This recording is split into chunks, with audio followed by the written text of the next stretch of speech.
LiveMas. Day 3. Day 3. Day 3. Day 3. Day 3. Day 3. Day 3. All right, I'm going to wait for some people to join. I'm going to wait for some people to join. It is getting late. It's dark outside. I am exhausted. I just came from work. Oh, my shirt a little messed up. Let's make it look cute. Let's make it look a little cute. All right, so I will wait for others to join, and if no one joins, that's okay. Y'all gonna catch the replay. Okay, I'll wait. I'll keep waiting. I will keep waiting. All right, one person joined. Hello, welcome, welcome, welcome, welcome, welcome to the chat. Today's chat is gonna be very, very extremely short because I have somewhere to go. So I'm gonna try to literally condense as much information as I can in a short amount of time. It is currently, hold on, I gotta check the time, 1 second. It is 5:02, and I gotta leave my house by 5:45. What time are we leaving, honey? 5:45? 5:40. Hey sis, hey ho, hey sis, happy day 3. Yes, I'm here, y'all. I don't care how tired I am. I don't care how sleepy I am. I'm exhausted right now, but I'm showing up.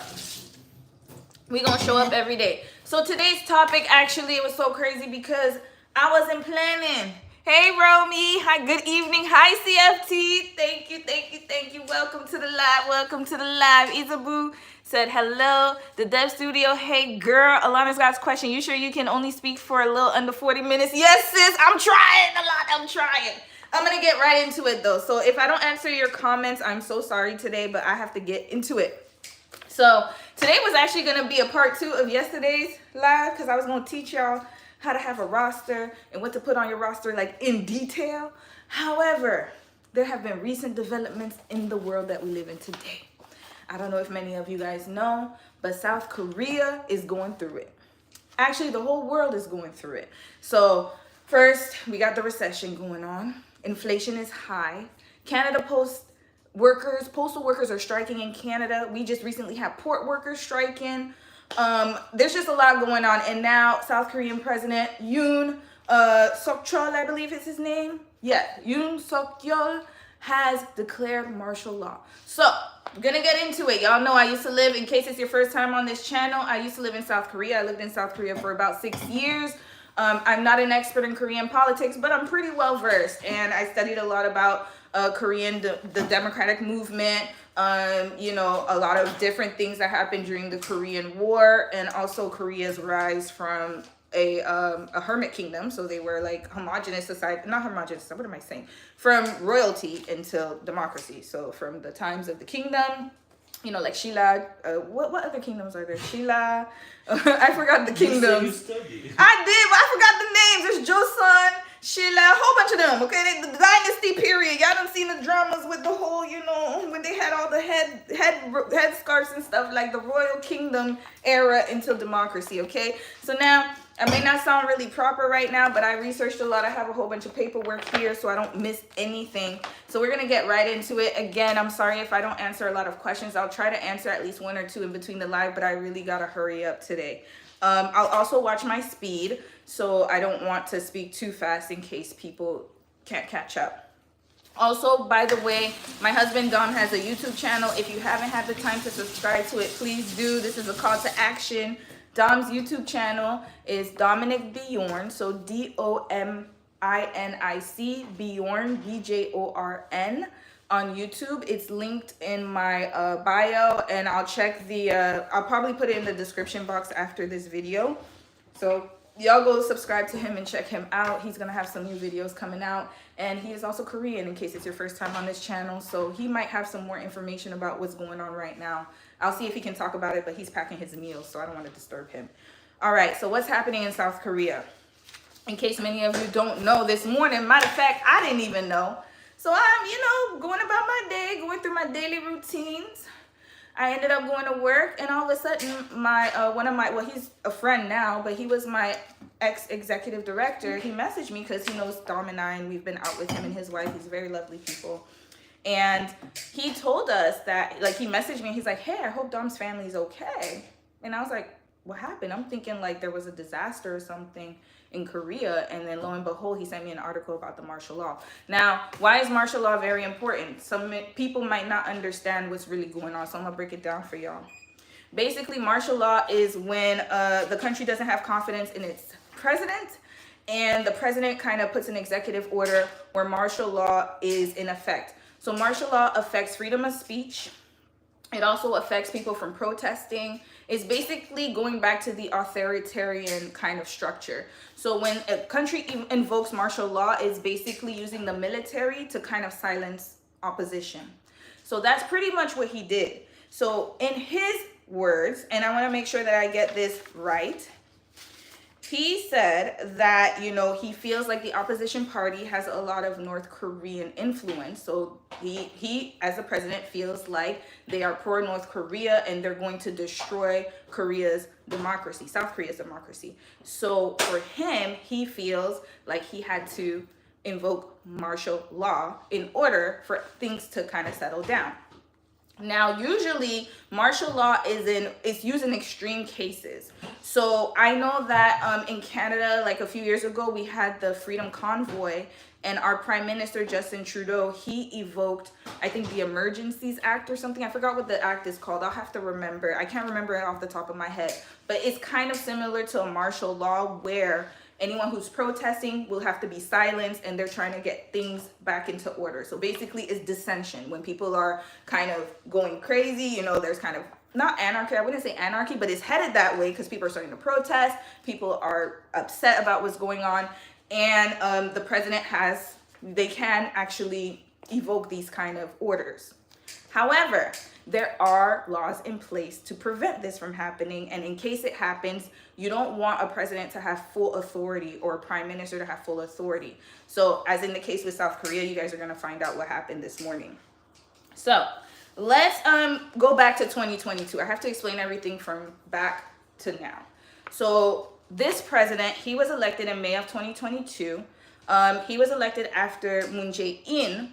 And before Moon Jae-in got elected, South Korea was under the presidency of Park Geun-hye. And in case most of you don't know, Park Geun-hye had a lot of controversies herself.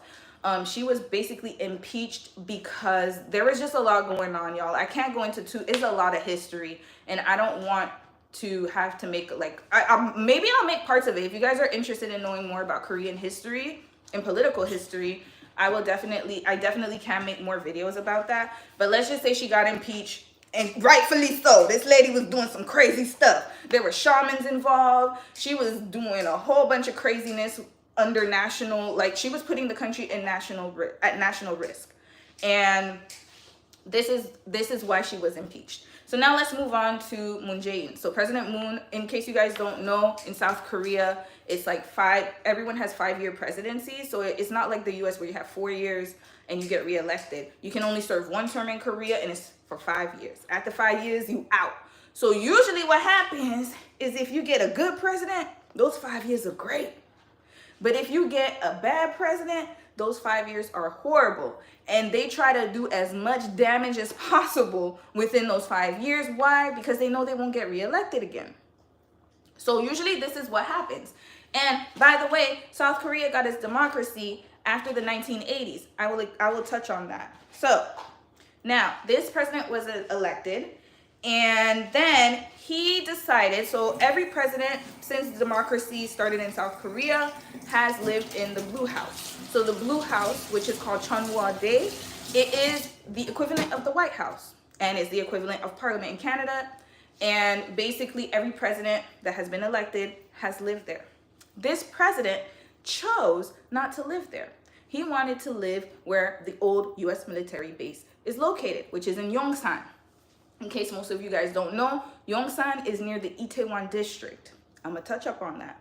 So in Itaewon and Yongsan, this area, it still needs to be developed. It's developing now, like it developed a lot. However, this president didn't have a lot of security and a lot of measures in place as they did in the Blue House. So the Blue House is more secure. You know, they have gates. It's large. That's where all the national, everything national is there in that area, right? He decided he wanted to spend money, so taxpayer dollars, to go to Yongsan, which means that he's going to need more police detail, more security, more taxpayers' dollars being wasted on this because he wants to live there. So now everybody has to transfer from Cheonwade to Yongsan. That's where he wants to live, or he wanted to live. That was controversial. And the reason why was because in 2022, I don't know if you guys remember, he got elected in May. Just mind you, in May. I was still in South Korea at that time. And then in October of 2022, I don't know if many of y'all know, but that's when the Seoul Itaewon crush happened, where about 159 people were killed. And that's tied together because he took so much security, and also there were people protesting, and he took a lot of security, or the important police officers that were supposed to be there that night. So in case many of you don't know, Halloween is super, like, it's a big deal in Itaewon, okay? Itaewon is a foreign district. That's where a lot of foreigners go to have fun on Halloween. It's always been crowded. The first time I was invited was in 2017. I just was like, no, I could not go because the alleyways are so narrow there, and there's always a crowd of people, and I'm just naturally claustrophobic. I don't like people around me, so I always kind of, averted going there. I was like, no, I'm not going to go over there. But a lot of foreigners do. And mind you, in 2022 in October, that was the first time that things opened up after COVID. We had some of the strictest COVID laws and regulations in South Korea. We were still wearing masks up until I left in March of 2023. People were still wearing masks indoors. And they just lifted the ban to wear the mask outdoors around last year, 2023, at the beginning of 2023. So you can imagine what kind of big deal it was for these young students and foreigners and just everyone to go celebrate and have fun together. And there were about, I think they said it was a crowd of about 100,000 people, and there were only 137 police officers. And the reason was because he took up most of the police detail. They sitting here protecting him, but not the people. So then people died. Okay, a lot of people, they were gone, unfortunately. Rest in peace. So a lot of South Koreans were upset about it, and then that was strike one. All right. So this happened. He was recently in power. All right. So now let's move on. After the Itaewon crowd crush, then we have doctors' protest. So I don't know if many of you are aware, but there is a protest currently happening. There are a lot of protests happening in South Korea, but this one is very important.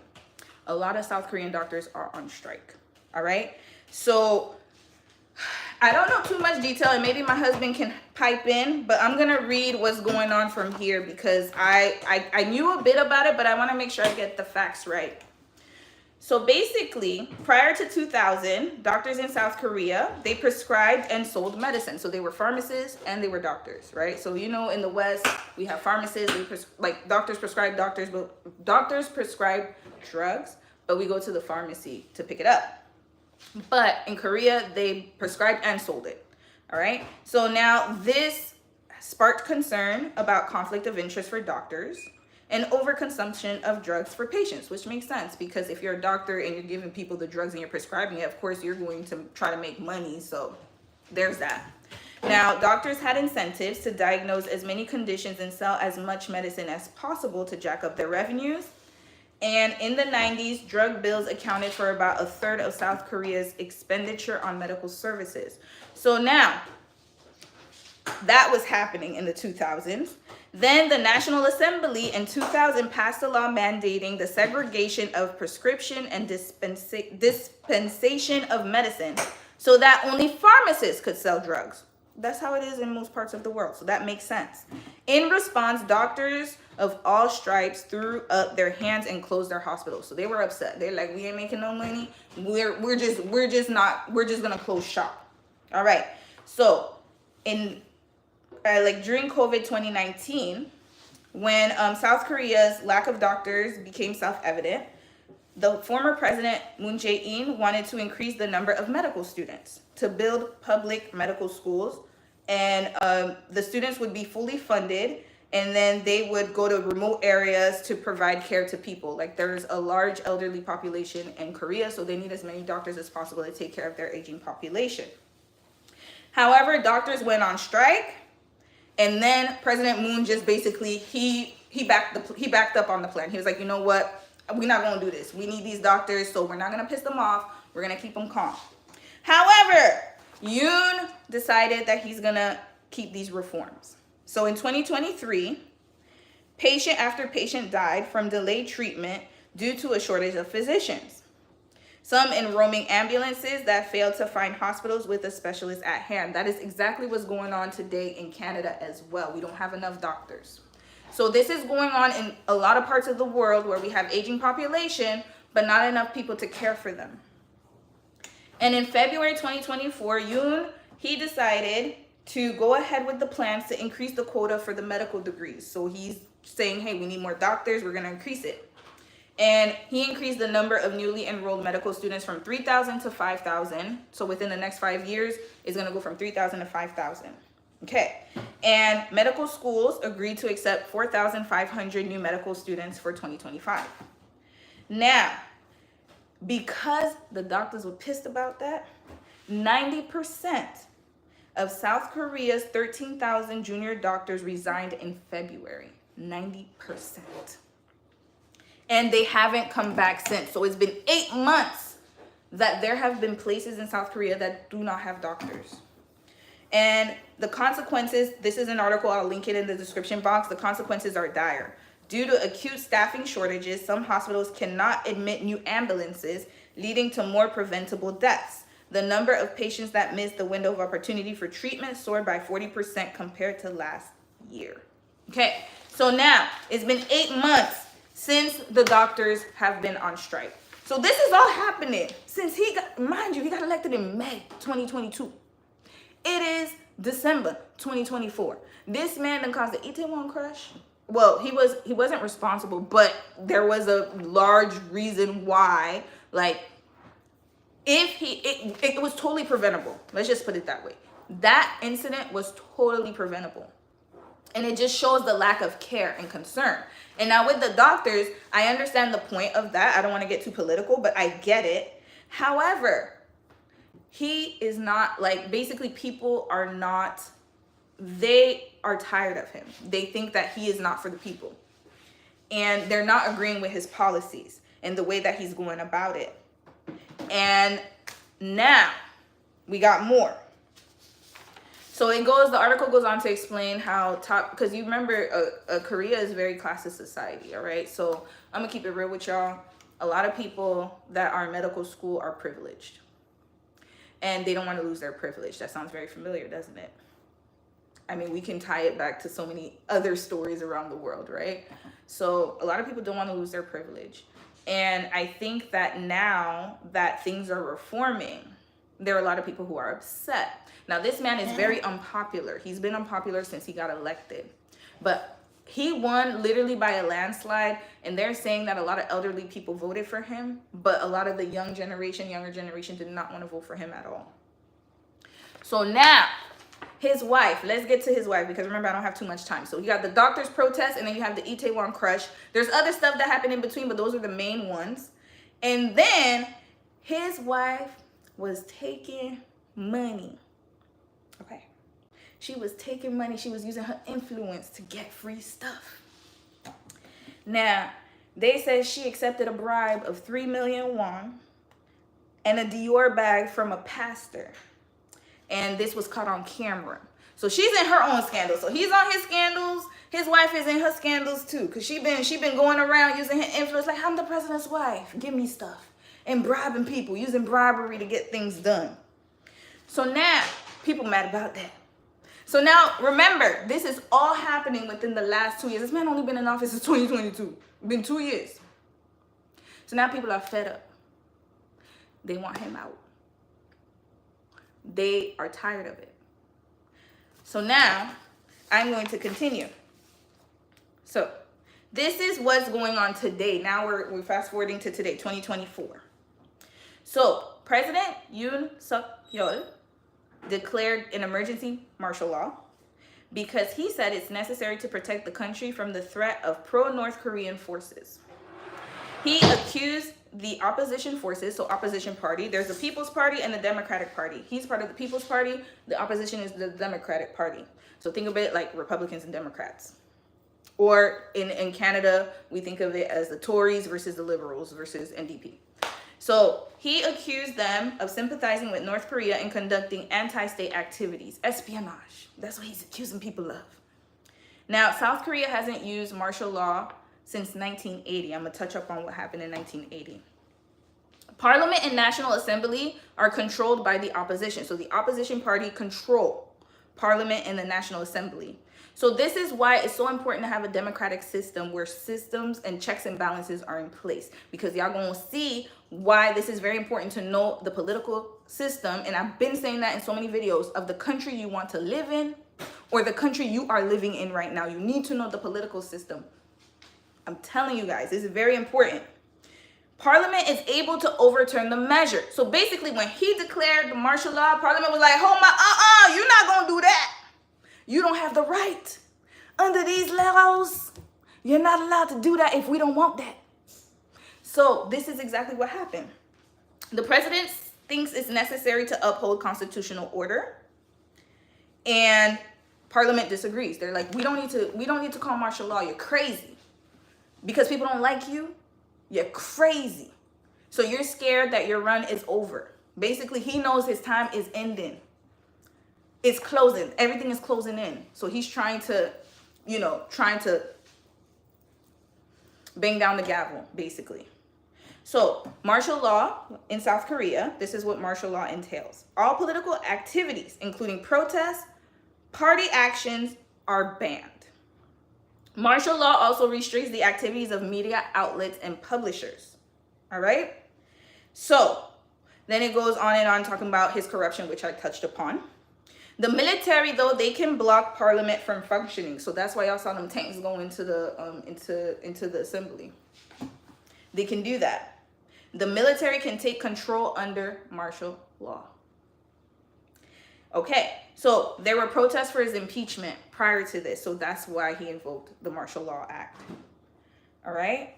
And basically, if this went through, Korea would be under military control right now. That means that if you oppose, you can have a protest, they could take you up out of there. That's what martial law means. Now, let's get into 1980 really quickly. I'm doing really good with time. So in 1980, there was something called the Gwangju Uprising.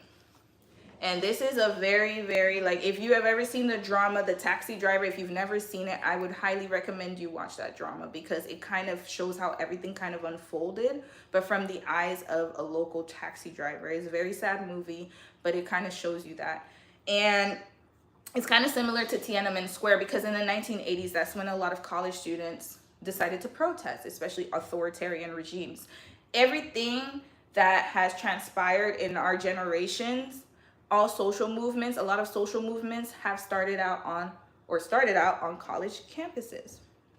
So in Korea used to be ruled by authoritarians. So they went from the dynasty period, and then they went through authoritarian regimes where the military had control of the country.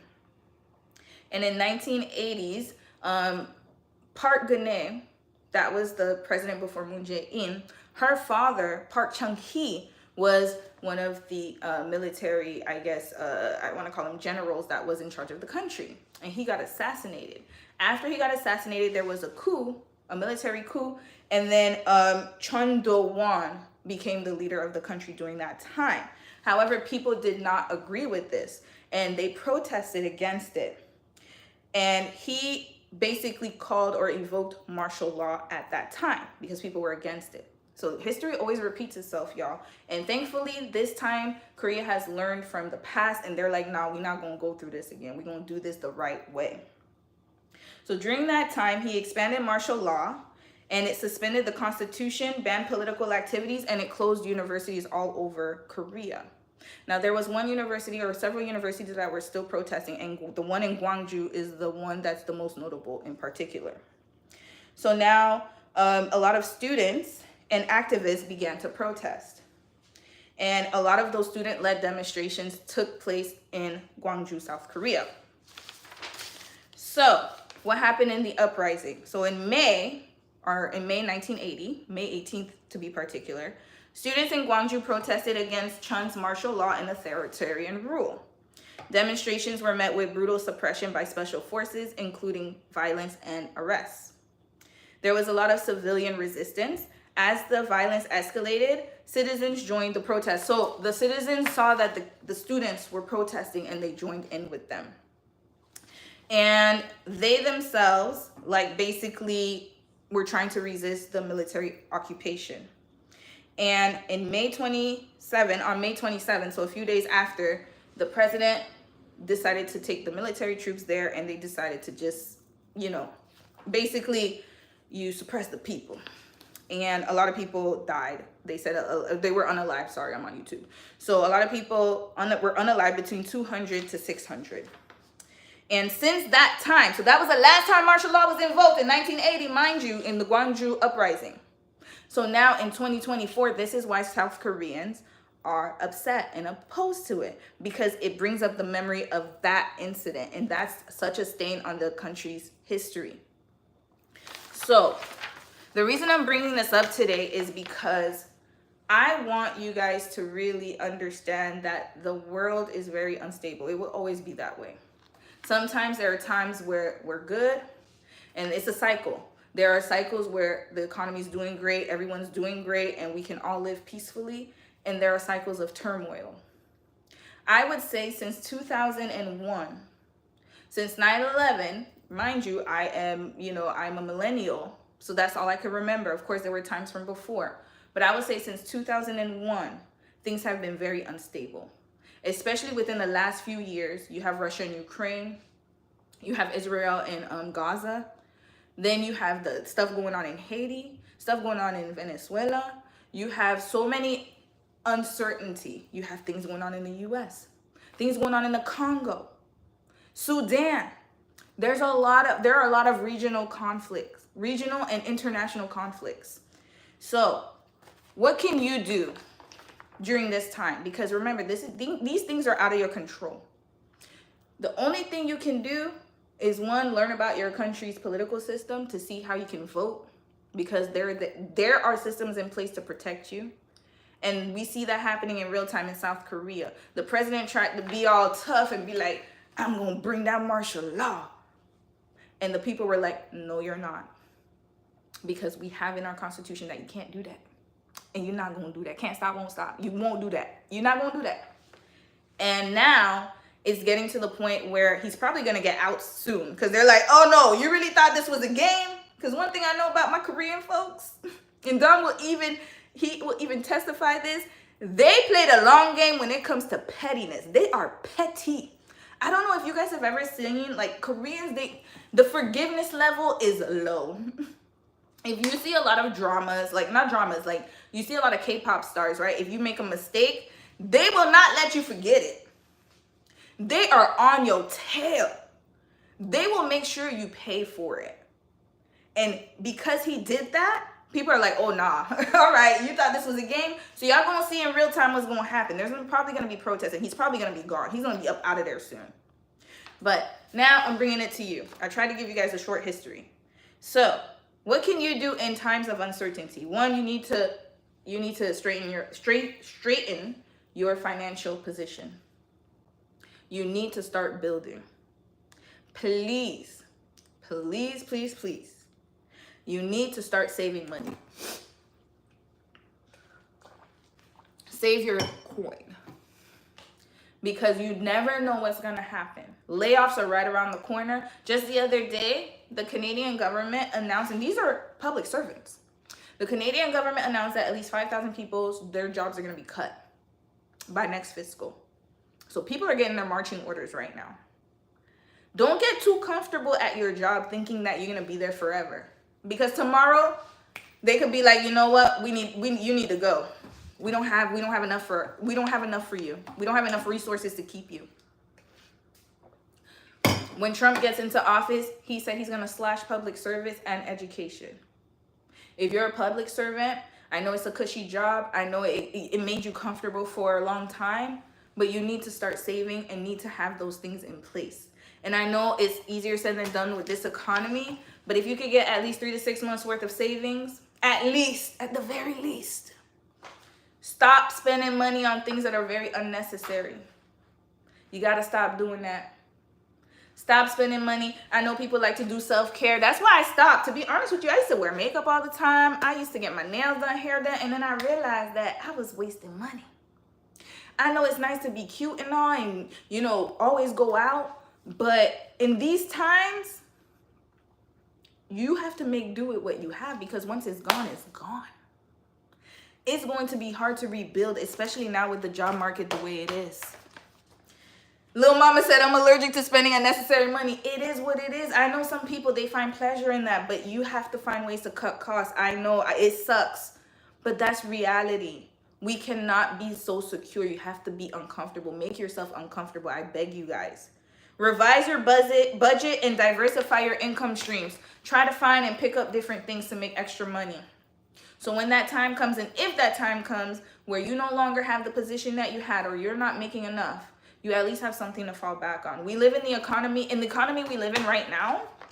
You need to diversify your incomes. You should have multiple streams of income. Can't put all your eggs in one basket no more. And you need to pay down your debt. And I'm talking as somebody who's currently doing it. Student loans got to be paid off.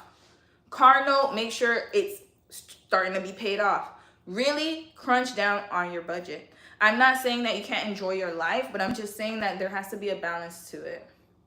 Don't think for a second that this is not going to affect you, because anything that happens anywhere in the world is a trickle effect. It's a ripple effect. It will affect us one way or another. Number 2, stay informed.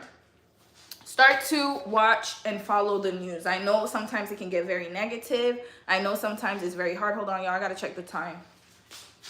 Yeah.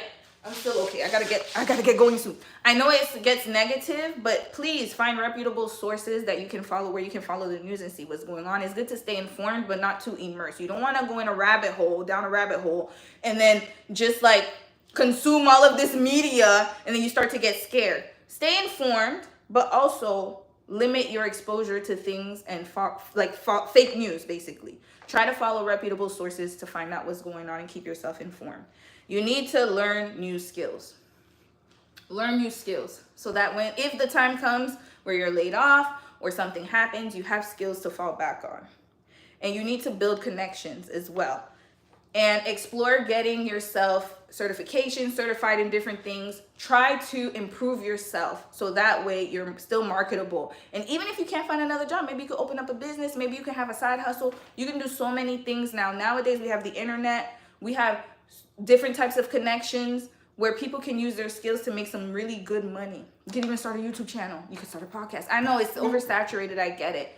But using that as a backdrop, or trying to diversify your income in whatever you want to do. If you're good at sewing clothes, maybe you could be a tailor. We need tailors. Hell, it's hard to find a tailor around here. Side note, I'm going to need some of y'all to get into these classes. Y'all need to get these sewing classes and the tailor, because I'm tired of buying clothes where things rip, and then I have to spend so much money, because the tailor is such a unique job now. It's such a unique job. Not a lot of people want to do it. So I'm going to need y'all to start, learning how to press clothes and dry clean or something. Because I need that. I need that service. Okay, that's a side note though. But some of y'all got really good creative skills. Some of you guys can do your own nails. Some of you guys know how to do nails, hair. You guys know how to sew clothes. You know how to do so many different draw. You can be a graphic designer. There's so many different ways that you can make extra money. Trust me. Try to find what your talent is and monetize that, because it's going to be important. Diversify your investments. That goes into what I was saying about income. Try to save money and make sure that you get a high interest saving account, and try to put your money into tax shelters. I know in Canada, I recently learned this. I got the first time home buyers account, where it's a tax shelter account. Basically, you're trying to save up for a house, you lock your money in, and all the money you put in there is tax-free. It's not going to be taxed when you take it out. And also, you can claim it on your taxes, so you can deduct that amount from your income that you file for your income taxes. That is amazing. I'm telling y'all, use your knowledge and resources to find out what tax shelters are available, so that way your money can stay in and grow and you don't have to get taxed on it, and you can keep as much as possible. Next is focus on your mental health and your physical well-being. You must do that. Start exercising, start getting your mind right, start meditating, start thinking positively. Those are things you can control. You can't control what goes on the outside world, but you can control what goes on inside, because you need to be prepared. You got to be prepared mentally and physically. Make sure that you connect with people, whether it be your family, friends, your close people around you. Try to connect with them and try to, like, I would say don't focus too much on negative things, because if you watch the news too much, you're definitely going to feel like the world is ending. Like, literally, you will feel like Jesus is coming tomorrow. And he just might, he might very well be coming tomorrow. But today is today. Tomorrow is tomorrow. And right now, you need to have a plan in place. Also, I will say, start saving perishable foods. That's very important. I didn't realize how important that was until I moved here, because I live in an earthquake zone. So we started saving perishable foods in case there's an earthquake or a natural disaster. We have a plan in place so that we can at least survive, right? Make sure you have all of that stocked up. Make sure you have so many things stocked up. Money, food, make sure you have cash on you sometimes. Make sure that you are able to function if a disaster were to happen. Okay. Next, plan for contingencies. That's what I'm talking about here. All right? Plan for contingencies. If you lose your job, what are you going to do after? What can you do to make your life better? What can you do? You have to put that into motion. You got to put that in motion. You have to start planning your life as if anything could happen at any time. Start updating your will. Get your will in order, your insurance, and other documents. Make sure you're insured. Make sure you have all that in place. I know you're young. You don't think those things are going to happen to you, but anything can happen at any time. You got to make sure you prepare all that stuff. Always keep your gas tank at least half full. Yes, little mama said that. Keep it half full. Make sure you have money in your account. Make sure you have, matter of fact, I'm a big proponent of having multiple bank accounts. Don't store your money in one account. I got like 5 bank accounts. I have stock accounts. I have a high interest saving account. I got a crypto account. I got so many accounts. We're going to talk about that in the finance video, but we're talking about this right now. Next, look at the long-term perspective, okay? When things happen around the world, you have to know that things have to get worse before they get better. It's a cycle. Some of us are not going to make it. That's okay. And I don't mean that physically. I mean mentally, spiritually. Some people, they're not going to make it. Some people are going to, like, literally, they're going to lose everything. That happens every single day, whether there's chaos outside or not. It's just that it's more into your brain now because you're seeing it on the news. But this has been going on. People have been struggling for years. A lot of countries, they've been in turmoil for a long time. We just never seen it because we didn't have the internet. And you have to realize how privileged we are to be able to have that kind of position where we don't have to see what's going on in the outside world, but now it's in your face. So it's been like that, and they've been resilient for years. So we just got to do what they're doing. Got to start moving differently. Have an escape route, and also have a long-term plan for where you want to be. And don't stay stuck in your position right now because, like I said, it might get worse. All right? And you have to embrace change. Things are going to change, whether you like it or not. Whether you like it or not, things will change. There will always be somebody changing. There will always be something that changes. So what you have to do is just be ready to adapt. Because it's going to be a hard few years for us. This ain't over. We just left COVID. COVID just ended. And now then we had a recession. Now we have political turmoil. We might go into war. Maybe. I'm not sure. But all of these are signs that you need to get your stuff in order. Get yourself ready so you can stay ready. Don't miss your opportunities to get prepared. Make sure you have plans in place. Make sure that your household is good. Make sure that you're saving, and make sure that you're keeping yourself well. And while all this chaos is going on around the world, you're going to keep yourself grounded.